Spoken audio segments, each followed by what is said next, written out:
saya itu salah memberikan info, Pak. Jadi kelas B2 dengan kelas B1 itu di WA itu agak samar. Jadi saya tadi menyampaikan untuk perkuliahan jam 16 itu di kelas B1. Dan anehnya kelas B1 nggak ada yang WA kalau saya salah jadwal. Akhirnya tadi jam 4 saya sudah mulai. Setelah dicek kok kelasnya berbeda, ya udah berarti ini bukan kelas ya. Jadi kita kalau bola itu jam berapa, Pak? Ini udah mulai komentator. Kalau komentator ya, berarti jam 17 ya mulainya ya? Sepertinya jam 5 ya. Ya oke, jadi kita sedikit saja, yang penting kita ada perkuliahan. Siapa? Kita awali dengan sama-sama baca basmalah. Bismillahirrahmanirrahim. Selanjutnya izinkan saya untuk melihat kelas ya, kelas kita. Nah, di sini kelas kita, sekarang kita sudah masuk materi yang ke-7 ya, PAI untuk orang dewasa.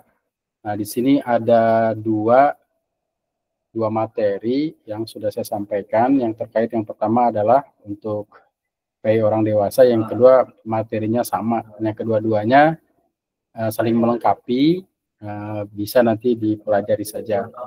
Nah, sebelumnya mungkin nanti saya akan mempresentasikan dulu yang terkait dengan materi yang ini ya, tentang PAI untuk orang dewasa ya. Nah, sebelumnya saya akan membuka file dulu.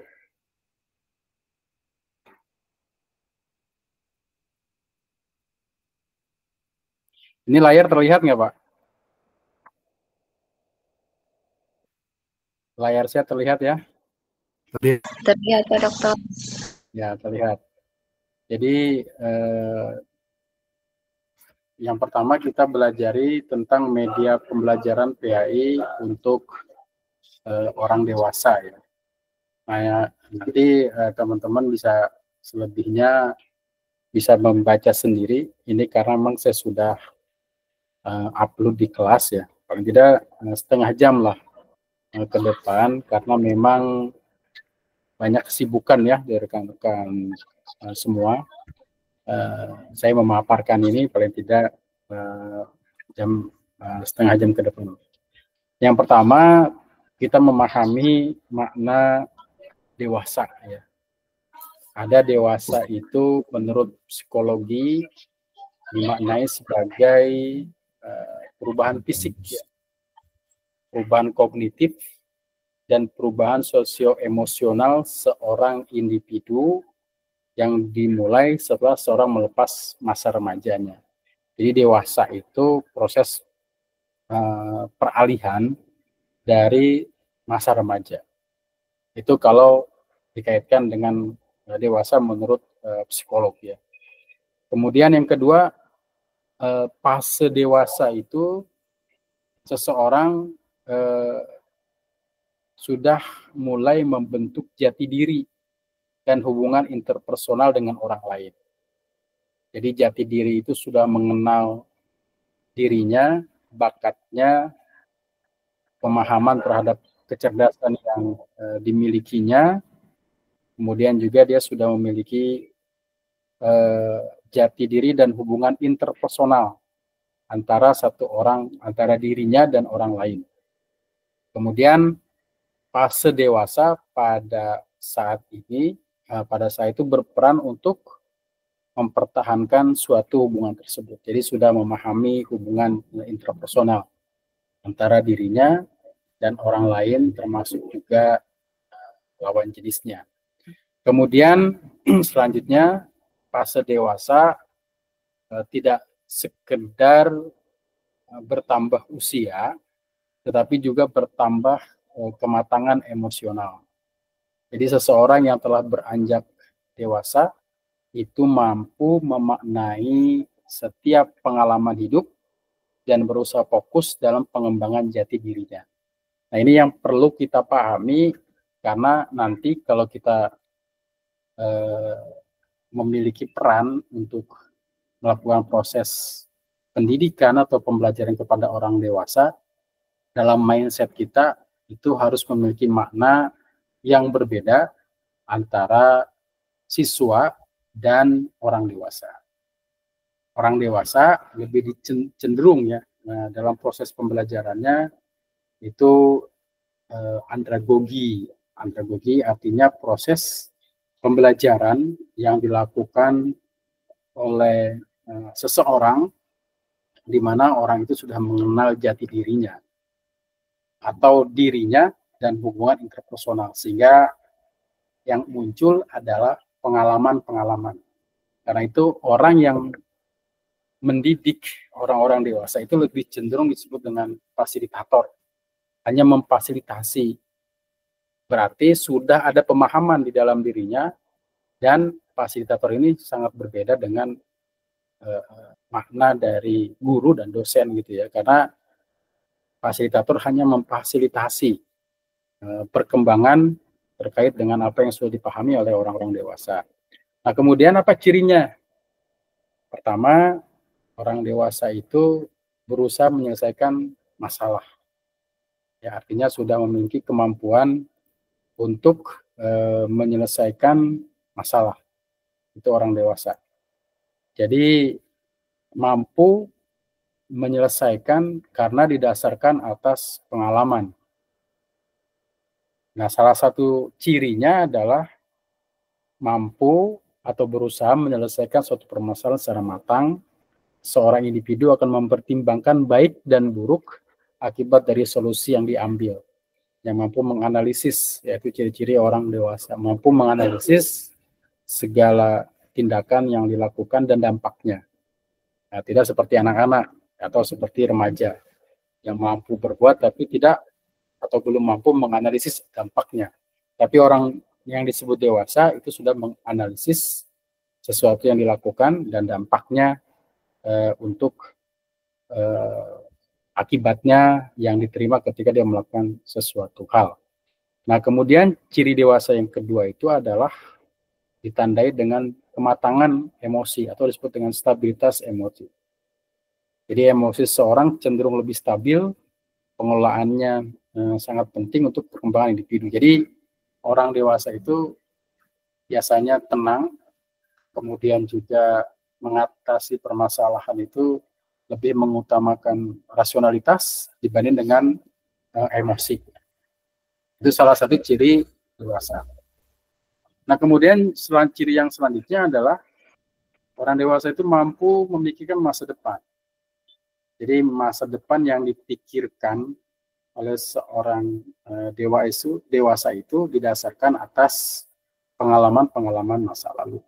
Karenanya masa lalu atau katakanlah sejarah itu bagi orang dewasa diibaratkan seperti ketika kita mengendarai mobil atau motor ya, pasti kita memerlukan spion, kaca yang bisa melihat orang ada di belakang kita.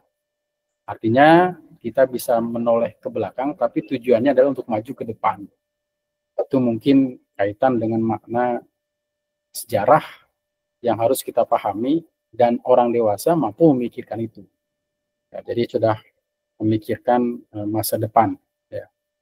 Dalam hal ini seorang individu akan menentukan tujuan dan target hidup dan cara mencapainya. Jadi tahapan-tahapan untuk mencapai masa depan sudah mulai dilakukan. Jadi bukan hanya difikirkan, tapi dilakukan. Nah, kemudian ini ada Quran surah Al-Ahqaf ayat 15 terkait dengan makna dewasa. Nah, di sini ada sehingga apabila telah dewasa dan umurnya mencapai 40 tahun, anak itu berkata, wahai Tuhanku, berilah petunjuk agar aku dapat mensyukuri nikmat-Mu yang telah Engkau anugerahkan kepadaku dan kepada kedua orang tuaku, dapat beramal saleh yang Engkau ridhoi, dan berikanlah kesalehan kepadaku hingga kepada anak cucuku. Sungguhnya aku bertobat kepadamu dan sungguhnya aku termasuk orang-orang muslim. Ya, di sini ada kata-kata hatta idza balagha asyuddahu wa balagha 40 sanah. Jadi makna 40 tahun itu makna dewasa. 40 sanah. Tapi makna dewasa juga bisa dimaknai ketika seorang itu biasanya sudah menikah gitu. Itu juga disebut dengan dewasa. Ataupun ada kriteria-kriteria lain yang kemudian memaknai makna dewasa. Tetapi makna dewasa lebih pada tanggung jawab dan psikologis atau kejiwaan yang dimiliki oleh seseorang. Kemudian karakteristik belajar orang dewasa cenderung memilih kegiatan belajar yang dapat segera diaplikasikan. Jadi pembelajaran dengan model andragogi orang dewasa itu ya sebenarnya tidak harus didasarkan atas teori-teori, tapi melakukan sesuatu yang bisa dilakukan. Kenapa? Karena orang dewasa sudah melakukan fase-fase proses pembelajaran. Pendidikan bagi orang dewasa pada akhirnya ada proses peningkatan kemampuan untuk menanggulangi masalah kehidupan yang dialami sekarang. Karena itu proses pembelajaran orang dewasa seperti kita ini ya, itu sebenarnya tidak harus menggurui ya, tetapi sharing, problem solving terhadap masalah-masalah yang dilakukan. Termasuk juga ketika nanti kita mengajar orang-orang dewasa, apabila mengajarnya seperti katakanlah kita mengajar di lembaga-lembaga tertentu ya, majlis taklim, di masjid, musola dan lainnya, itu pasti yang kita hadapi orang dewasa, bahkan terkadang orang yang melampaui dewasa ya, orang tua ya. Dan mereka tentu pengalaman-pengalamannya itu lebih banyak dibanding kita yang memberikan materi. Karena itu pengalaman ini harus disentuh ya, dalam proses pembelajaran, dan kita saling menghargai satu sama lain. Jangan sampai kita merasa lebih pintar ya dari mereka, karena walaupun bagaimana orang dewasa itu orang yang sudah memiliki keragaman pengalaman, dan kita hanya memfasilitasi atau memberikan materi-materi yang terkait dengan materi yang sudah pernah dialami, sehingga proses pembelajaran itu lebih cenderung pada berbagi ya, sharing pengalaman. Kemudian ciri karakteristik orang belajar dewasa itu adalah pertama mereka sudah punya pengalaman. Kemudian tidak menentukan kehidupan sendiri. Artinya orang dewasa itu sudah memiliki banyak pertimbangan-pertimbangan untuk dirinya.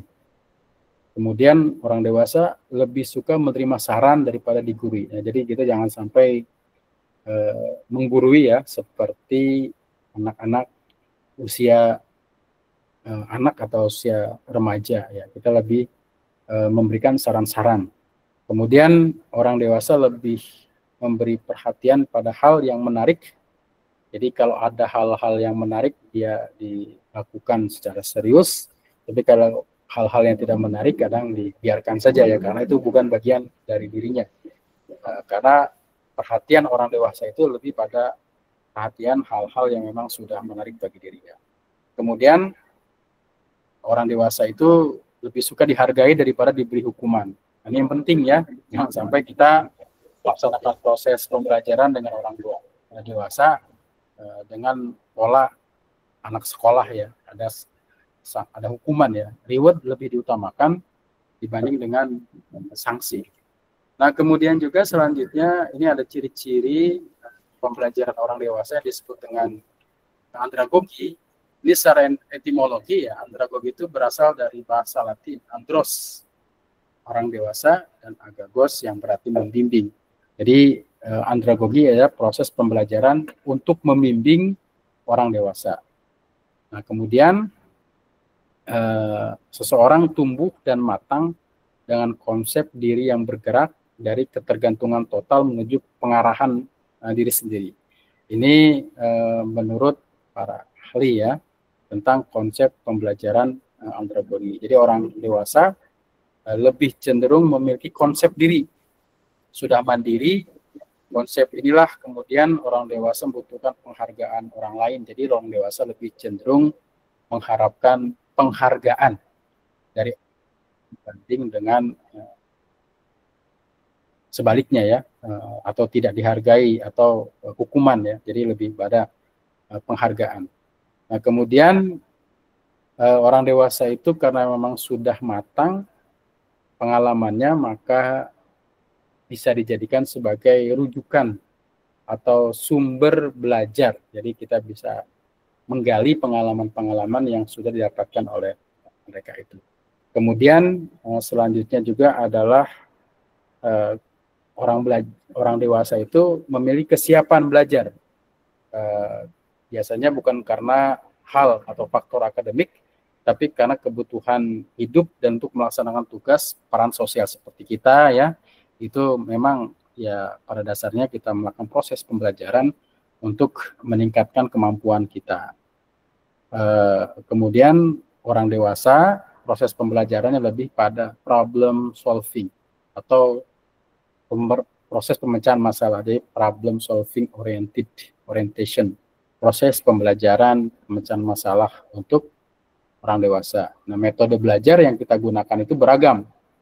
Nah, karena itu harus menyesuaikan dengan kemampuan-kemampuan yang dipahami oleh orang dewasa. Ini ada media pembelajaran ya untuk orang dewasa, ada kondisi belajar, prinsip-prinsip belajar, dan hal-hal lain yang kita pelajari, dan ada kelebihan kekurangan dalam proses belajar itu bisa teman-teman saksikan atau lihat di slide yang kedua ya. Yang slide kedua itu ada. Nah, itu mungkin proses perkuliahan kita pada hari ini, karena mungkin sibuk mau nonton sepak bola, karena saya juga tidak bisa ini ya, hanya memfasilitasi. Kalau ada diskusi disilahkan, tapi saya sarankan tetap untuk mengisi kehadiran di kelas ini, dan insya Allah nanti akan juga saya tayangkan rekamannya jika memang sudah ada. Silakan, mungkin ada yang didiskusikan. Oke, kalau tidak ada kita cukupkan dulu ya. Terima kasih semua atas kehadirannya. Mohon maaf atas kekurangan. Jangan lupa untuk mengisi kehadiran. Iya, silakan Pak. Tadi andragogi itu berarti lebih proses ke dewasa ya Pak? Ya, jadi memang proses pembelajaran pendekatan untuk orang dewasa itu dikenal dengan istilah andragogi. Jadi kalau kita proses pembelajaran orang dewasa itu andragogi. Nah, proses pembelajaran andragogi itu sangat berbeda dengan proses pembelajaran pada anak-anak yang ada di sekolah atau anak-anak siswa yang kita kenal, bahkan mahasiswa. Jadi kalau untuk andragogi ini lebih pada di atas usia mahasiswa. Nah, proses pembelajaran ini lebih cenderung pada pengalaman ya, karena orang-orang dewasa itu sudah memiliki pengalaman. Dan kita hanya memberikan stimulus peran aktif dari para orang-orang dewasa yang belajar ini untuk memfasilitasi proses pendidikannya. Nah, jadi proses pembelajaran seperti di S2, di S3 itu lebih pendekatan orang dewasa. Kenapa? Karena mereka sudah memiliki pengalaman-pengalaman. Tapi memang secara legalitas formal, katakanlah ijazah, mereka belum memiliki. Karena itu proses pembelajaran itu hanya memberikan fasilitas. Karena itu bagi orang dewasa proses pembelajarannya itu lebih dari 70% dari dirinya sendiri. Ya.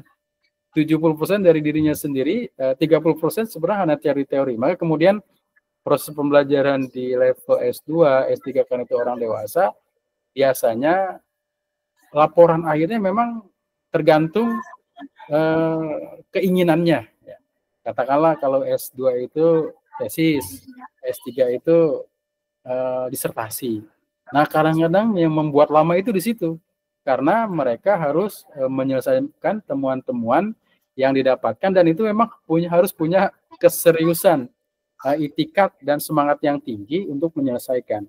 Karena kalau memang tidak memiliki itikat itu, ya sulit untuk selesai. Nah, karena itu proses pembelajaran andragogi ini didasarkan atas kesadaran pribadi, ya, kesadaran pribadi untuk menemukan sesuatu yang ingin didapatkan sesuai dengan disiplin ilmunya. Kalau kita kan disiplin ilmu pendidikan agama Islam, maka kita menggali tentang pendidikan agama Islam secara komprehensif, secara menyeluruh. Cuma ketika kita bikin dalam sebuah tesis itu satu sisi saja ya, apa yang kita teliti terkait dengan komponen pendidikan agama Islam. Itu mungkin Pak Panut ya, terkait dengan andragogi. Jadi kalau kita sebagai fasilitator untuk orang dewasa, ya biasanya orang dewasa itu kalau kita melakukan kegiatan-kegiatan diawali dengan ice breaking ya, yang memacu semangat dulu. Ketika kita masuk kelas terlambat, itu kan nggak mungkin dihukum. Iya. Seperti kita pelatihan, kita menghargai mereka, ya tetap aja, karena memang itu harus harus ada kesadaran. Nanti ketika Bapak misalkan jadi fasilitator, itu sangat harus memahami itu ya, harus memahami untuk pendekatan orang dewasa. Mereka mau belajar saja itu sudah harus mendapatkan apresiasi. Nah, seperti itu mungkin proses pembelajaran kita pada hari ini. Terima kasih semuanya ya atas kehadirannya. Mohon maaf atas segala kekurangan. Semangat terus untuk belajar kapan dimanapun ya. Terima kasih. Mohon maaf. Assalamualaikum warahmatullahi wabarakatuh. Waalaikumsalam warahmatullahi wabarakatuh. Ya, jangan lupa Bapak dan Ibu ya isi kehadiran di kelas. Ya Pak. Siapa? Terima kasih Pak. Pamit dulu.